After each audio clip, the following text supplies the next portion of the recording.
when sometimes it just doesn't make financial sense, right? And then that's where we kind of just advise our clients, hey, like this is the logistical issue, or it's a vibe issue, or you know, because it could be more. It's more than just the finances. Sometimes, like a vibe issue is definitely something we've had happen to us, where we've had a brand ambassador go into a store, and again, I'm not mentioning any names, but there was definitely something off, and the bud tenders didn't welcome them. They kind of just like would go behind the counter, or they'd go in the back room because it was dead. Yeah. They just go on their phones in the back room, and then maybe they'd hear like the bell ring, be like, okay, there's one person coming through. So like one person would pop up, you know? So it's like, it's not very welcoming. It's not welcoming. Yeah. And so we've definitely had to pull back a lot of our pop-ups because we were just like, we shouldn't go to these stores anymore. If they're not, if it's not mutually beneficial, right? Like, and I think we look at that as well, right? We see some dispensaries that are just fantastic with sharing. So anything we're sharing and our client sharing, and then it's shared on the dispensary's page, that's really impactful.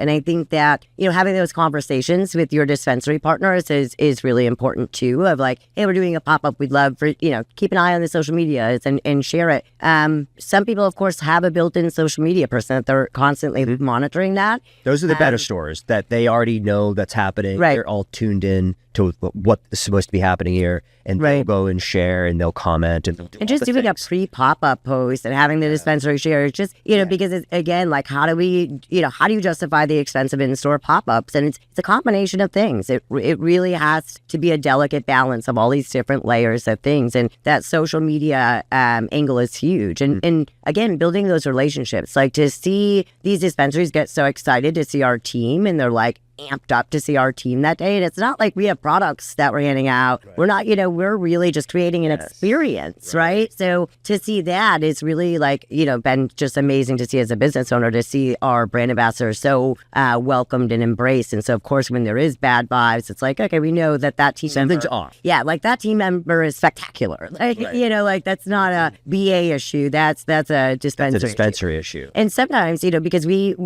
require our BAs to collect feedback, and that those are things that our BAs would put in there, right? Like unwelcoming staff, or any issues that they might see with this particular dispensary, or like, you know, this dispensary was unsupportive of any of the things that we were doing, or promotions that we were trying to do. So that's a big thing too.